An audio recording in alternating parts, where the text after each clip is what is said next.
Good morning, health warriors. It's a bright and shiny day here in Colorado.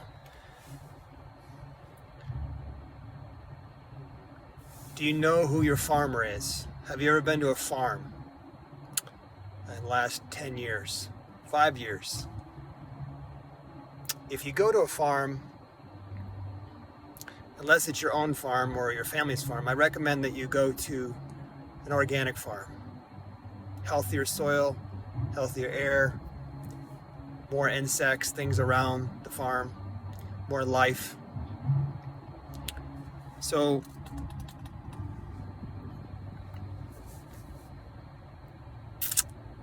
I usually go to a farm every couple of years or so, sometimes once a year. We have wonderful farms here, Sustainable Settings in Carbondale, New Leaf, Three Leaves Farm, Elkhorn Farm in Steamboat Springs, and several other farms around this area. If you have children, that would be even more beneficial. They love to go see the animals, right? Ranch/farm. When you go to a farmer's market and you pay for something at the farmer's market, the farmer gets more money for the product.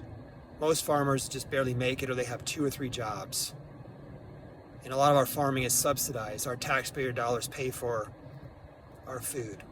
If you figure out our subsidies that we pay for each year, billions of dollars for subsidies for mostly pretty much conventional farming, and we pay for the groundwater cleanup, especially in the southeast and Florida, where they're having all kinds of pesticides and manure from flooding and things like that. They're going, or just over, they're just dumping it, and it gets into the rivers, and then it dumps into the Gulf of Mexico, and you have algae blooms, which you don't want, toxic algae blooms.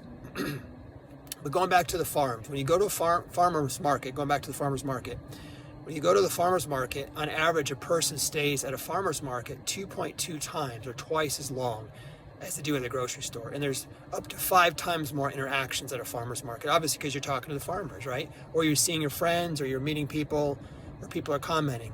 You also go to a farmer's market, sometimes they have some crafts there, different things that they're making locally, soaps, honey, baskets, so on and so forth. So get to know your farmer. I highly recommend it. No matter where you're at. There's wonderful farms all across the country. And again, I believe seeking out organic farms. They don't have to be certified organic, but if you go out to the farms and they're not spraying, a lot of times they have goats and they have cows and chickens and ducks, and sometimes bees, obviously beehives nearby, where you could see those. That's interesting. Some of the oldest drawings in caves come from Spain.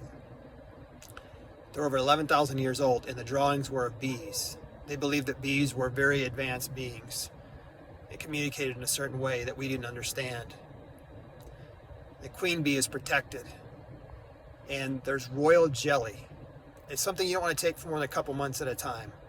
Royal jelly is what's fed to the queen bee. The queen bee lives about 6 to 8 times longer than the working bees. So she's protected and she's fed very nutrient dense honey and royal jelly. It comes from the bees. They make it from pollinating and also from their own